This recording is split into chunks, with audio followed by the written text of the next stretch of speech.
Ngoài kia sương đang rơi nghe lạnh giá, trong lòng anh bao nhớ thương vơi đầy.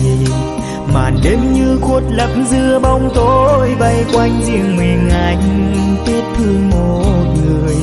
Từng tháng năm mình có nhau tình thiết tha, tình ấm nồng. Ngày đi em chia tay để lại anh bao niềm đau sao đắng cay vô vàng. Ngày xưa em khẽ nói sẽ mãi mãi yêu anh, để giờ đây bước đi hững hờ. Giờ mới hay mình mất nhau mình mãi xa, nghe sao lòng xót như xa.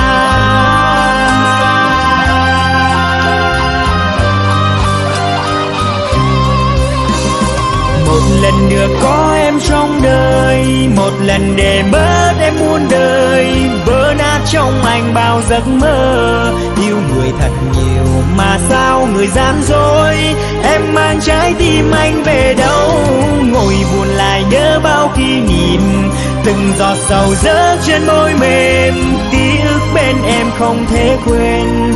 Mong một ngày nào bình minh về nắng ấm, xóa hết bao ngày ta cách xa.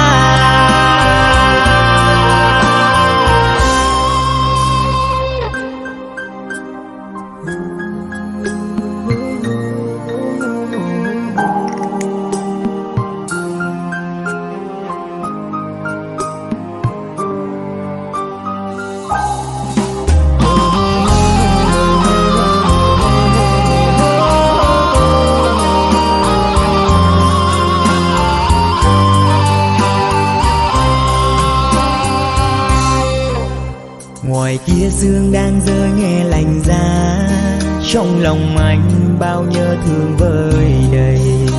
Màn đêm như khuất lấp giữa bóng tối, vây quanh riêng mình anh tiếc thương một người. Từng tháng năm mình có nhau tình thiết tha, tình ấm nồng. Ngày đi em chia tay để lại anh bao niềm đau sao đắng cay vô vàng. Ngày xưa em khẽ nói sẽ mãi mãi yêu anh, để giờ đây bước đi hững hờ.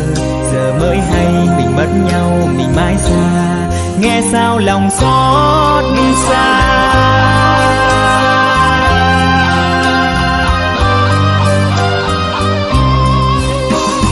Một lần được có em trong đời, một lần để bớt em muôn đời. Vỡ nát trong anh bao giấc mơ, yêu người thật nhiều mà sao người gian dối. Em mang trái tim anh về đâu, ngồi buồn lại nhớ bao kỷ niệm. Từng giọt sầu rớt trên môi mềm, ký ức bên em không thể quên. Mong một ngày nào bình minh về nắng ấm, xóa hết bao ngày ta cách xa. Một lần được có em trong đời, một lần để mất em muôn đời. Vỡ nát trong anh bao giấc mơ, yêu người thật nhiều mà sao người gian dối. Em mang trái tim anh về đâu, ngồi buồn lại nhớ bao kỷ niệm. Từng giọt sầu rớt trên môi mềm, ký ức bên em không thể quên.